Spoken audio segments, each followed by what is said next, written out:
Hello and welcome back to my channel. I'm Paul Kalnins, naturopathic physician and former professor of naturopathic medicine in Portland, Oregon. And welcome back to the series on salutogenic terrain medicine, where I'm exploring various paradigms and conceptual metaphors used in biology and medicine, including so-called natural medicines, in order to help expand our understanding of the human being, health, and disease.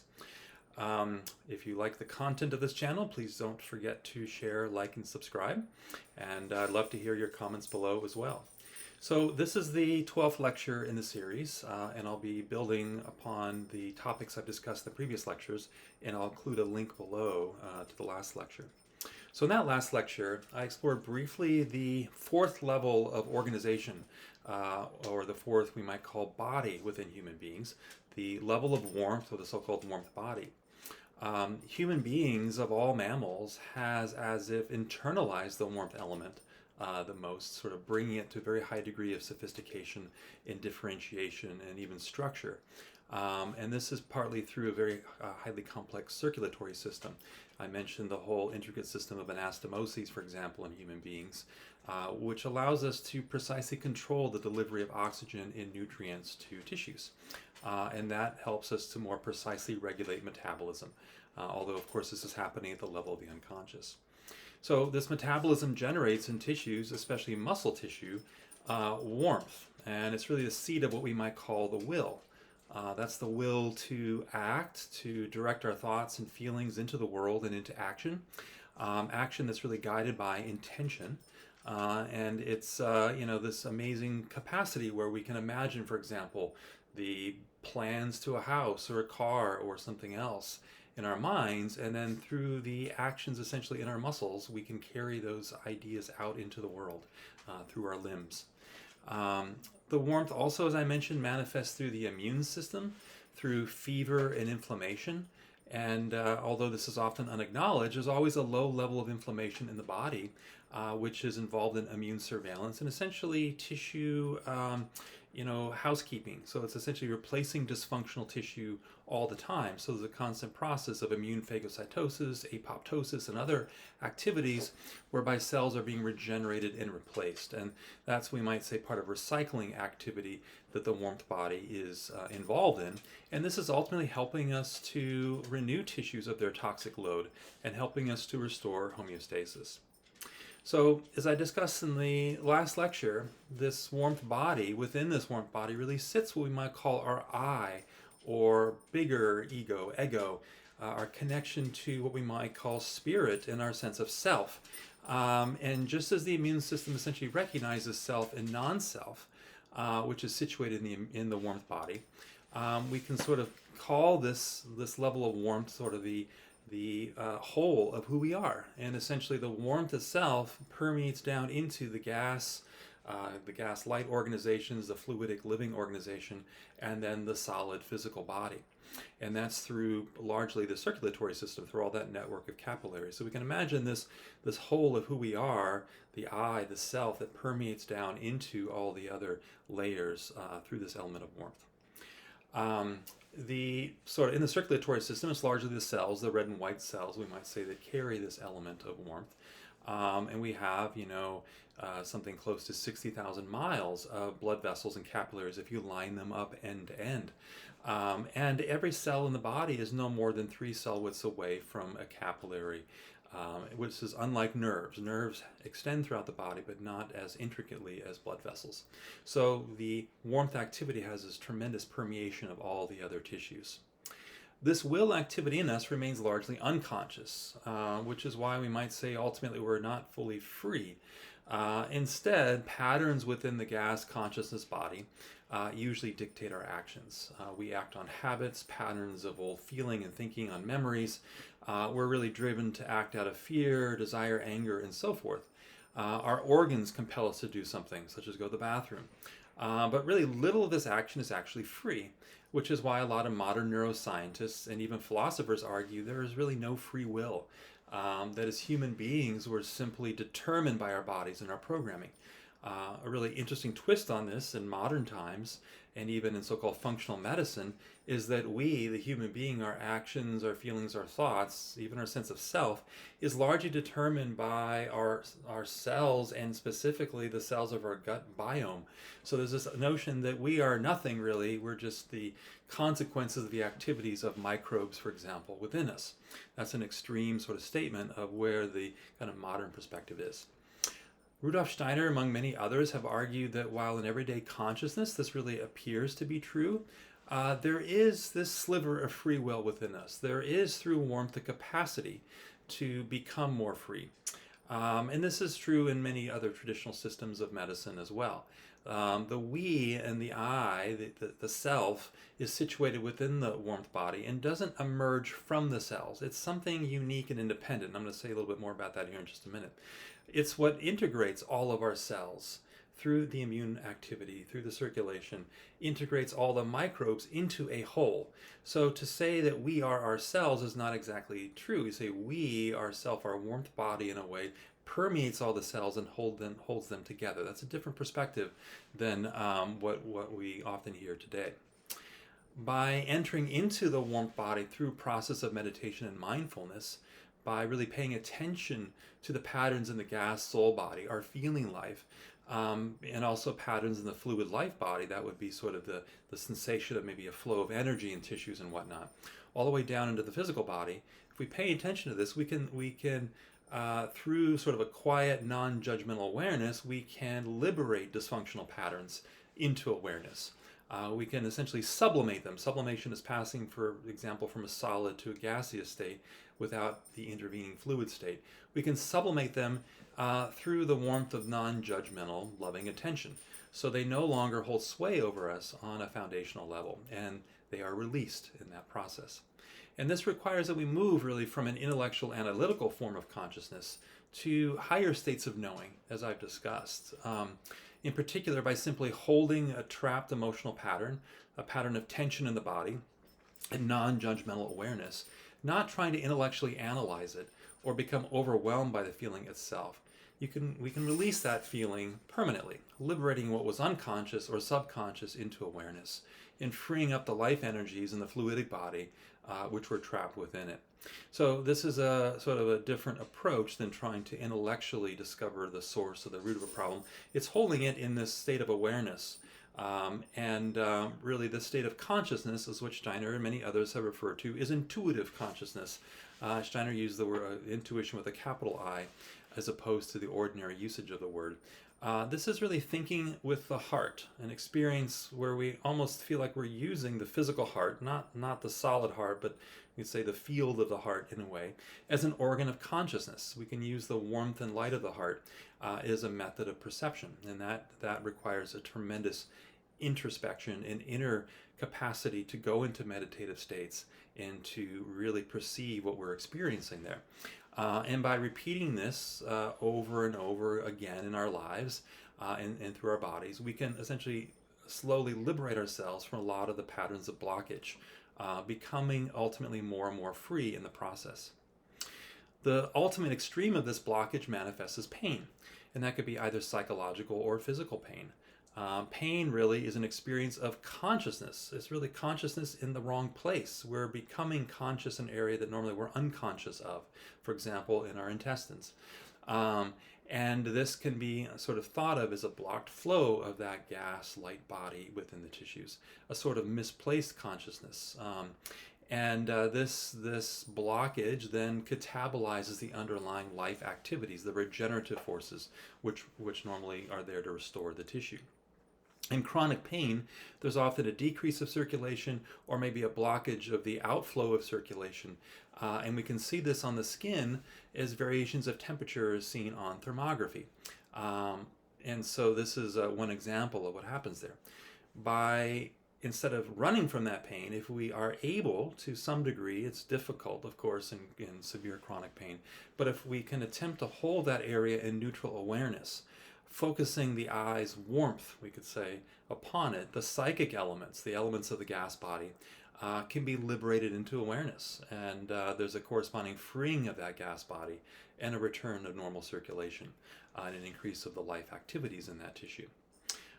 So thus, by activating intuitional or intuition cognition, which my claim here really in that process, meditatively of doing that, this activates physiologically our metabolism, our circulation, and immunity. And this is something that has been investigated to some degree and can be investigated more. And there's a corresponding then rebalancing of all the lower bodies. So in a way, the warmth body is the pinnacle. And that's where we can put our attention and our intentions for healing, essentially. And that can regulate all the lower bodies, which maybe are in a state of imbalance this way.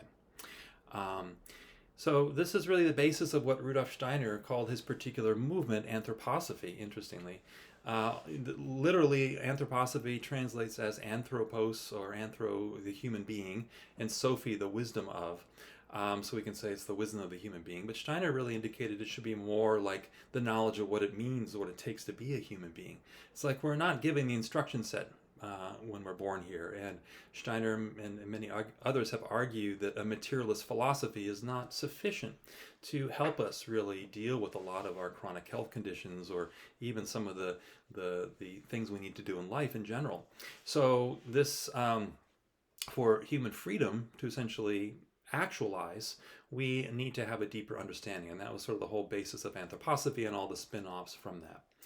Now, I want to certainly credit Steiner for these ideas. These are not original to me. And Steiner himself borrowed some of them from other traditions, but he put definitely a unique and particular interpretation on them. I really, having said that, I don't want to make this set of lectures really focused on anthroposophy. There's a lot better resources, I think, that are out there for that. And I focus on Steiner. I mention him a lot because I think he is a person who had developed these higher modes of cognition, was able to apply them to understanding the human being. And so he has brought back and described these different levels, which can be a useful starting point for us to expand our thinking and our knowing. These insights, of course, have historical roots, both in ancient Western and Eastern philosophy, so they're not necessarily unique to Steiner, but again, I think he put a unique spin on them. I'm entirely using his framework of the 4 levels of organization, or the 4 bodies, and what he and others in the anthroposophic movement call the fourfold human being. And I'm using this to develop a model of terrain and health, a model which really can be suitable for a salutogenic approach, which can integrate these more traditional approaches as well as modern research. And so it's not to say that I'm trying to put forward a model of Chinese medicine or naturopathy or something, but more of a generalized salutogenic model, which can extend medicine. And that's interesting. Steiner referred to the medical, so the medicine that arose out of anthroposophy is known as anthroposophical medicine, or anthroposophically extended medicine. And that comes from the idea that Steiner really didn't want it to replace biomedicine at the time in the early 1900s, but instead to expand it into these more subtle dimensions. So it's building upon that foundation. And in Europe in particular, to study anthroposophical medicine, one has to have a medical, have completed a 4-year medical degree program in residency and whatnot. So that's sort of the starting point, essentially, of going forward with that.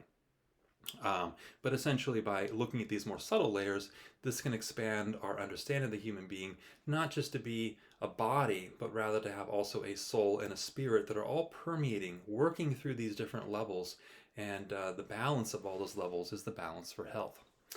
The foundations that Steiner and other physicians and researchers after him established really continue to be worked on and expanded upon today, especially in Germany and Switzerland. There's actually several anthroposophically oriented teaching hospitals, research centers, and so forth. My own experience, however, is that I think there's, like any movement, one can become trapped within certain metaphors and ways of being. I feel like there's a lot of room for expansion to include not just traditional medicines like Chinese medicine, Ayurveda, ideas from there, but also modern insights from neuroendocrine immunology, even modern physics, which I think a lot of modern anthroposophists haven't integrated very well yet into that. So I want to, again, not make this whole series about anthroposophic medicine, but use that maybe as a loose foundation to build upon even further. So, my intention throughout this whole series of lectures really has been to examine the various conceptual metaphors used in biology and medicine, and to see how those metaphors, often unconscious to us, really limit and frame the kind of hypotheses we make about the human being, health, and disease, and how they guide teaching, research, the practice of medicine, even how medicine is portrayed in the public. Um, my hope is that by exploring all of this, these deeply ingrained conceptual metaphors, which ultimately form our paradigms, that we can gain fresh insight in areas where biomedicine maybe is lacking or failing, especially in a lot of chronic diseases. So this is hopefully to open the lens a little bit more into chronic disease management, but also mental health disorders and whatnot, because I think they very much, when you talk about mental health, you're now bringing in discussion of soul ultimately and spirit, and how does that interact with our physiology. So far, I've explored one main conceptual metaphor, and that is the differences between a pathogenic cellular model of disease, which we have in biomedicine, which is largely based on the metaphor of warfare, as I've discussed, and a salutogenic terrain model of health, which is based more in balancing the so-called soil of our physiology, but also our emotional, mental, and social lives. So very different approaches to health and disease that way. I've argued that by expanding our modes of cognition beyond intellectual analytical cognition, which can really give us insight into the molecular and material aspects of the human being, we can begin to perceive more novel levels of organization, or as I refer to here as bodies, in particular the fluid, the gaseous, and the warmth bodies. And they have their own functions and properties, which differ from that of the physical body, which is based essentially in the laws of classical physics and chemistry. These bodies, we might say, are vehicles, if you will, through which life, consciousness, and self-consciousness or self-awareness can manifest. If we ask where is consciousness, it's not so much in the physical solid aspect of us, but is most closely tied to the gaseous part. Same with the life activities, is more closely tied to the activities in the fluidic body, which have unique principles in and of themselves. In essence, really, my argument's been that mineral, mechanistic, quantitative thinking, the basis really of modern medicine, especially molecular biology and genetics, isn't adequate to understand life, consciousness, and self-consciousness, what it means to be a human I in the world. And I think because the science itself, the models we're using, exclude soul and spirit ultimately, but even a deeper understanding of life activities, we're not able to provide really adequate solutions for a lot of chronic health issues. So that's sort of one of the central themes of all of this. I would argue that even further, by applying this kind of mineral thinking to the human being, to all aspects of the human being, for example, reducing our soul life to just neurotransmitter activity, for example, we've essentially reduced the human being to a pile of matter with no soul, no creativity, no free will. This is an extreme statement of where modern science is, but if you really read between the lines, that is what we are arguing. Essentially, we're just a bag of chemicals, and this very way of thinking we're using in medicine, even increasingly in so-called natural medicine with cellular nutrition and mechanisms and whatnot, we've reduced the human being essentially to a bag of chemicals, a mineral corpse, if you will, that we then seek to animate with our latest medications and supplements in a certain way. So that's certainly one dimension, and I'm not excluding that dimension as being irrelevant, but I think that is, of course, only one piece of the pie that I would say we can ultimately reach through these knowing a knowledge of these higher levels of organization. A materialist would argue really that these higher levels of organization or bodies essentially emerge from the molecular material aspects of ourselves. Thus, life is just a complex chemical process. The soul and consciousness just something that emerges from the activities of nerve cells, and the human eye is mostly just an illusion arising from even more complex nerve activity. So these more abstract levels of organization I've been discussing, the materialists would argue are just epiphenomena of the real part of ourselves, which is the mineral physical body. And that's what we ultimately study with molecular biology and genetics. What I'm arguing here goes much deeper, and I would say this is what most traditional medicines have argued. It's that these four levels of the human being that I've discussed essentially are realities in themselves. They can be envisioned as four biofields or morphogenetic fields that organize our whole being. And we're profoundly, of the four, only one, the physical, is of what we might call physical or three-dimensional space, the space of our senses. So these other bodies are what we might call supersensory. Yet we can know them through higher cognition, and we can know them through their effects on the physical. So instead of abandoning medicine, we can say, let's look at all of the molecular processes as images of these higher fields. That's essentially what I'm arguing here. And really, these are fields that behave very different than classical fields. We have some indications of what they might be from the ideas of quantum fields, which are essentially non-local fields. They have non-locality and so forth, and I'll say more about that as I go. But essentially, we can say that largely this idea of the field and these fields have been ignored in modern biomedicine. And really little of the newer understanding of field concepts, the biofield concepts, for example, have trickled into modern medical education or more research for that matter. Really, this highlights another important conceptual metaphor that's really guided biology and medicine that we sort of take for granted. And that is largely that we focus on particles. We could say we use a particulate consciousness, molecules and genes, as opposed to a focus on fields.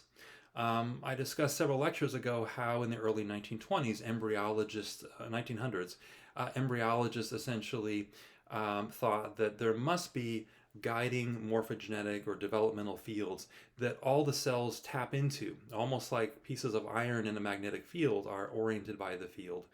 Every cell in our body taps into the field, and this helps determine where the cell should go, which genes it should express at which time, and what kind of forms and patterns it ultimately forms.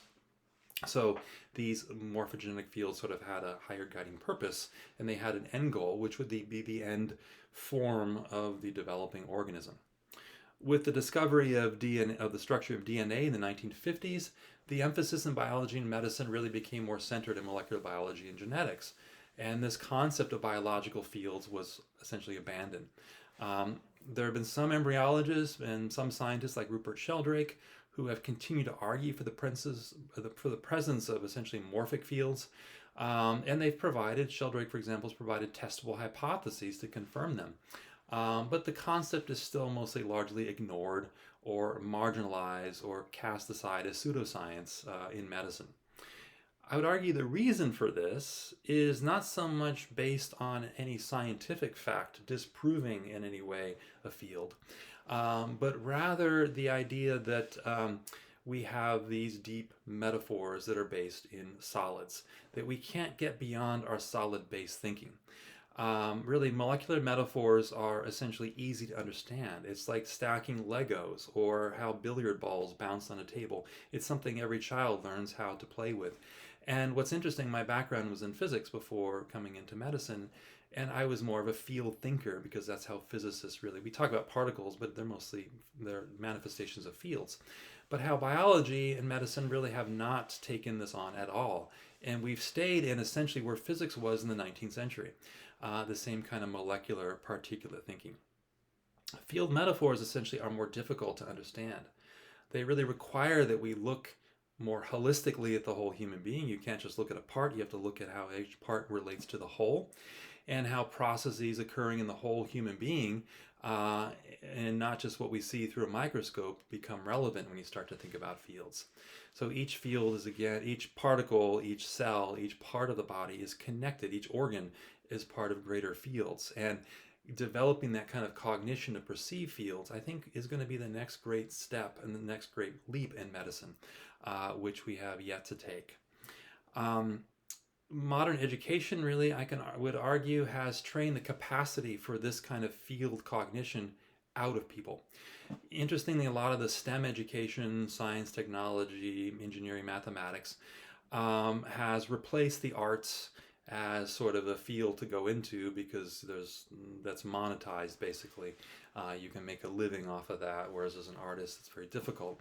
And so as a result of that, we're training people, we've trained whole generations now, to essentially not think more in the imaginative, inspirative, and intuitive realms of consciousness, but more in the analytical modes. And in the analytical modes, you can't perceive fields. Fields become just an abstraction. However, in the higher modes, again, looking at maybe the sculptural artistic forces that can generate an embryo and how that embryo develops, one taps into a different way of thinking, and one can tap into what I'm arguing here is the field, or the various fields. So it's interesting how in modern medicine and modern thinking, what we encourage as scientific thinking really is only allowing us to see, again, this one dimension, the lowest dimension actually, and the last one to form embryologically, the physical body of the human being. So what I've really been developing through the series of lectures is a field-based way of thinking about the human being. The 4 levels of organization, the 4 bodies, can be thought of as 4 biofields, which have to all be properly balanced to maintain the inner terrain so that the cells and whatnot get the right information to develop and grow and so forth. Each organ and tissue is permeated by these 4 fields, and disease can result in an imbalance of the fields. So healing is not so much about blocking or fixing a mechanism, rather it's about balancing the 4 fields, which integrate our physical form, life, consciousness, and self-consciousness activities all within us. This way of thinking is really at the root of most so-called humoral medicines like Chinese medicine, Ayurveda. The role of medicine in those systems of healing is really to help a patient balance their inner terrain through diet and lifestyle, but also what I might call inflammation modulating therapies such as acupuncture and herbal therapies. So I would really argue that field-based thinking is the essence of salutogenic thinking and a salutogenic model of thinking. Again, it's important not to abandon the insights of biomedicine about all the molecular and genetic activities in the body, but maybe try to see how they're connected to higher fields, how they are images of higher fields expressed down into what we can observe in the organs and whatnot. So an example of that would be, for example, we have the warmth body working its way through the circulatory system, but also through metabolism. But that warmth body works through certain substances. In particular, if we look at one of the main substances involved in metabolism, it's phosphorus. And phosphorus in nature, if you look at white phosphorus, for example, it burns very bright, very hot. In fact, incendiary devices are made from phosphorus. We use this phosphorus in our ATP, for example, to store energy. Adenosine triphosphate in the phosphate, high energy phosphate bonds, we store energy. But also we attach phosphate groups. We have enzymes within us called kinases, which are constantly attaching phosphate groups to molecules, essentially activating them like little switches. And so we can think of this as the activity, the warmth activity, stretching down into the tissues through phosphorus, using phosphorus as a foothold in a sense. So it's the matter becomes important as a carrier for the fields. But again, it's not just the matters all acting independently, it's organized within a larger field. And this is what we can see by essentially backing up and using higher modes of cognition. And I'll give examples of this in different illness processes as we go. So the very chemistry of the body expresses, yields insight into the activities of the higher fields. So the point here is one can actually be still a materialist and follow along with these ideas. I like to identify myself, however, not as a materialist, but as what we might call an integral holist. I think these fields are real, they reach into matter, they work through the matter. So it's not that they stand necessarily apart from matter, but they're working in an integrally holistic way through matter itself. And that by studying the complexities and looking for the whole patterns that emerge in genetics, molecular biology, and so forth, we can begin to understand the fields a little bit more deeply. Really, one note I want to make here is that a lot of the activities of these more subtle fields and bodies are currently being referred to as subtle energies in many healing traditions outside of biomedicine. But here I would urge caution, because subtle energies are entirely different from physical energies forces and even physical fields like electromagnetic fields. So although electromagnetic fields in the body we now know have importance, I would argue the fields I'm talking about here, these more higher morphogenetic fields, are not physical, they're not electromagnetic. If anything, they're closer to quantum fields. They essentially are informational fields. They change the probabilities, for example, of a chemical reaction occurring. They change the entropy of tissues and so forth. They determine how proteins will fold within the water.